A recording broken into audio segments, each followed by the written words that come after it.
Gracias a Dios, continuamos con nuestro estudio bíblico de el nacimiento de nuestro Señor Jesucristo. Habíamos visto ya anteriormente ciertos antecedentes y estábamos por revisar la historia de la Navidad en la Biblia, que está escrita para que entendamos exactamente de lo que significa esto. Y si nosotros revisamos la palabra de Dios a través de todos los libros, desde el libro de Génesis, ahí nosotros podemos ver exactamente cómo está mencionando las diferentes profecías del nacimiento de nuestro Señor Salvador Jesucristo.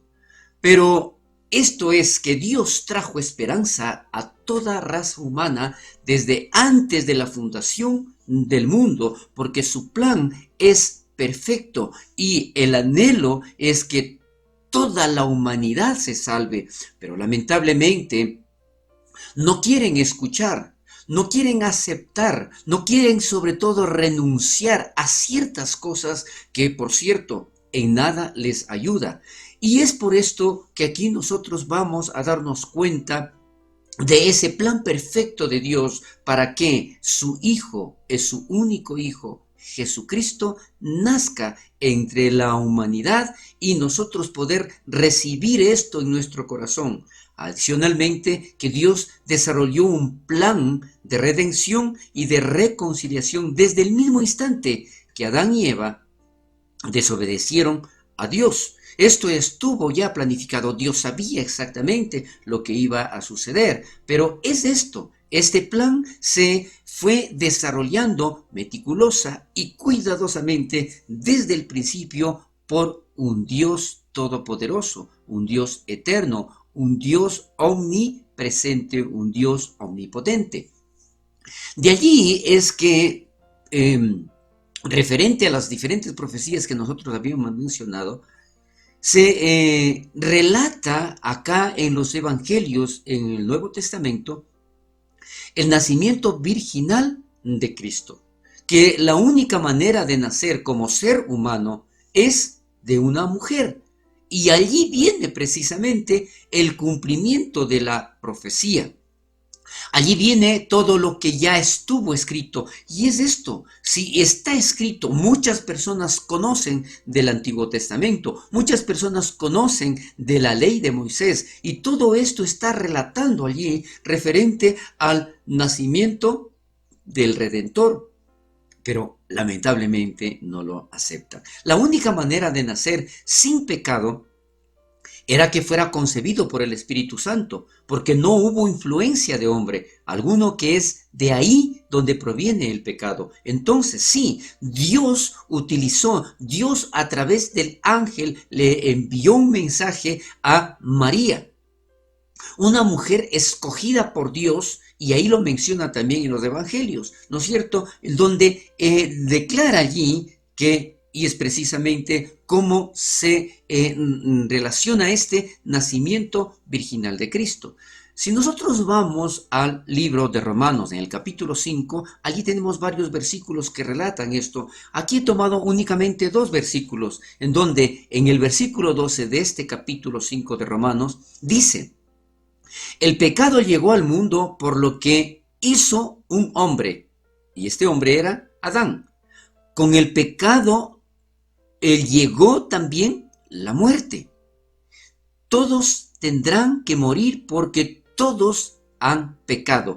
Mire, esto es el resultado del pecado, la muerte. Pero más adelante nosotros vemos en el versículo 17, en donde relata exactamente y dice: la muerte reinó porque un solo hombre pecó, como habíamos dicho anteriormente, Adán. Pero los que han recibido en abundancia el generoso amor de Dios, con mucha más razón ahora tendrán vida y reinarán. Ellos recibieron su aprobación mediante un solo hombre, y ese hombre es nuestro Salvador Jesucristo. Entonces, este es la razón principal. Esta es la forma en que nosotros debemos entender por qué este nacimiento virginal de Cristo.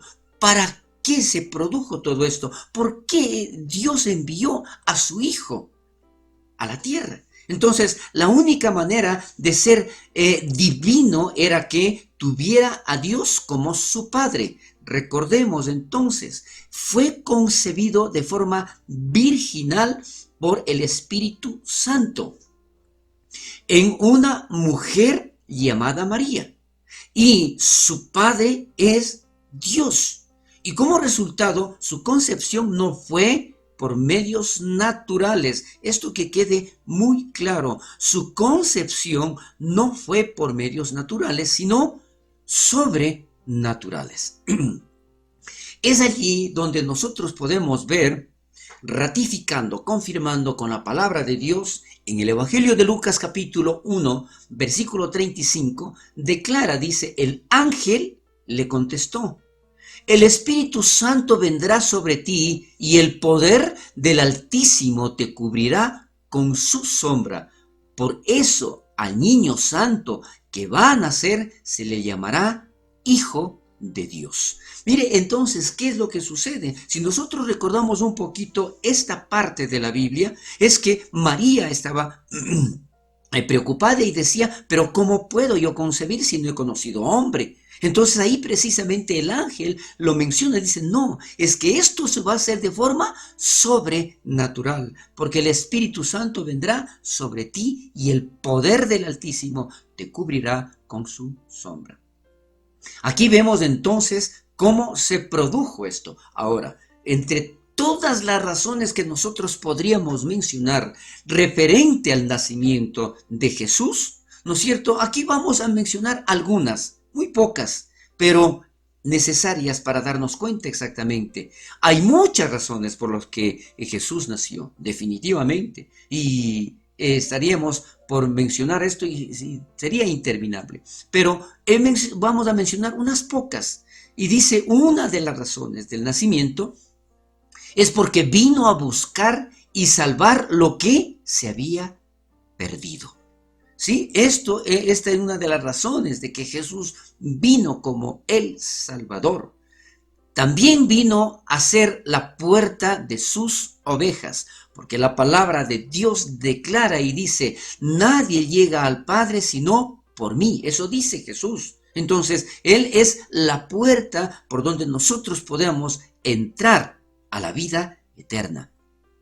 Declara otra de las razones, dice, vino a dar vida en abundancia. ¿Por qué? Si nosotros recordamos lo que anteriormente ya mencionábamos, por medio del pecado vino la muerte. Así que todos hemos pecado y consecuencia del pecado es la muerte.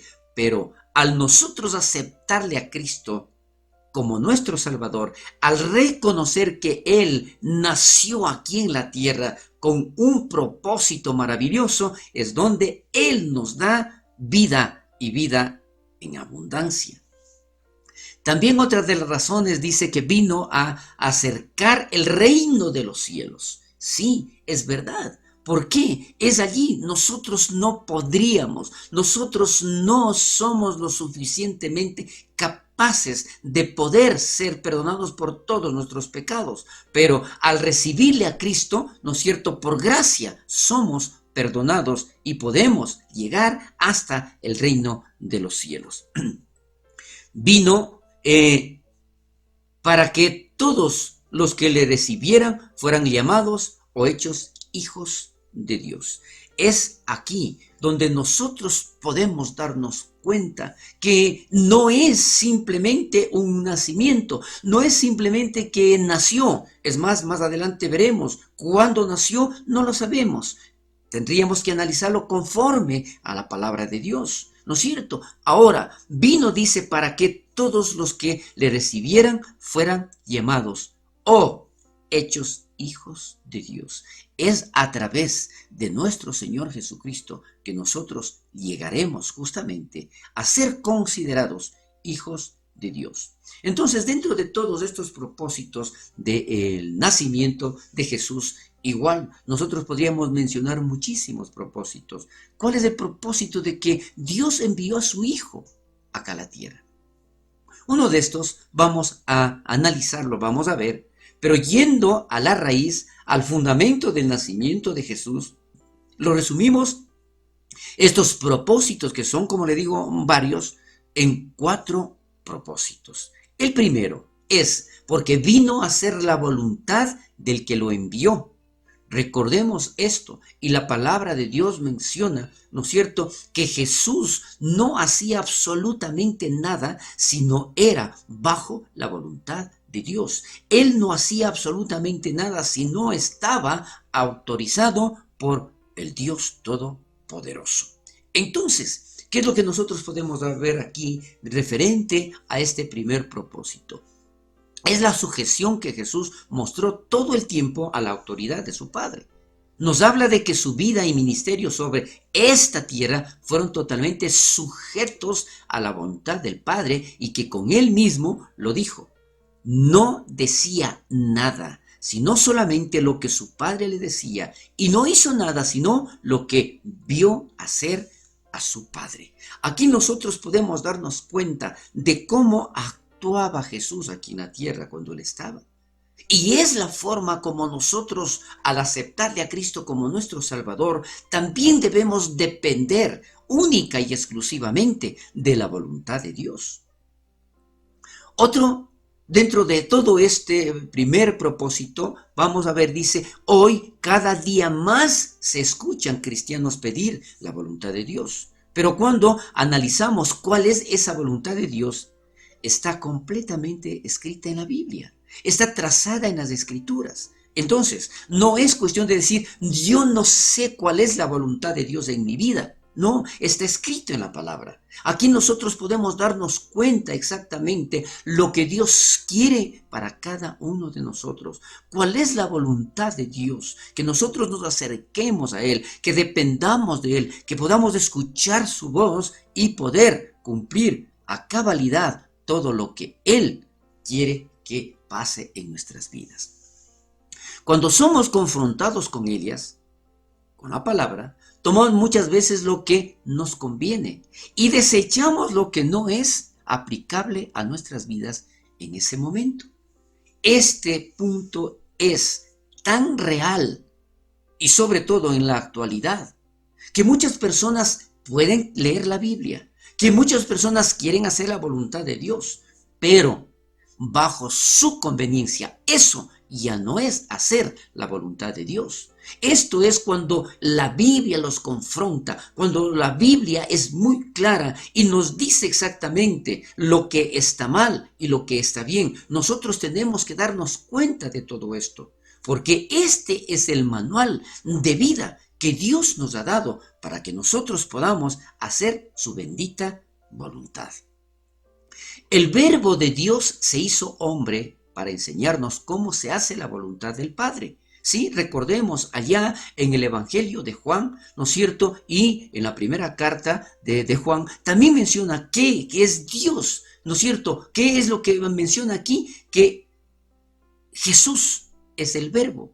Jesús es la palabra viva. Jesús es el que realmente, ¿no es cierto?, debe ser aceptado en el corazón de los hombres, el corazón de las mujeres, el corazón de la humanidad entera. Y de allí nosotros podemos darnos cuenta exactamente de cómo Jesús hizo conforme a la voluntad de Dios. De la misma manera nosotros debemos hacerlo. Ahora, acá en el Evangelio de Juan capítulo 6, versículo 38 dice, porque he descendido del cielo, no para hacer mi voluntad, sino la voluntad del que me envió. Mire, aquí, entre tantos versículos que podríamos mencionar, aquí nos habla muy claro de lo que Jesús hizo y de cómo nosotros debemos proceder. Otro de los puntos es que vino para hablar las palabras de Dios.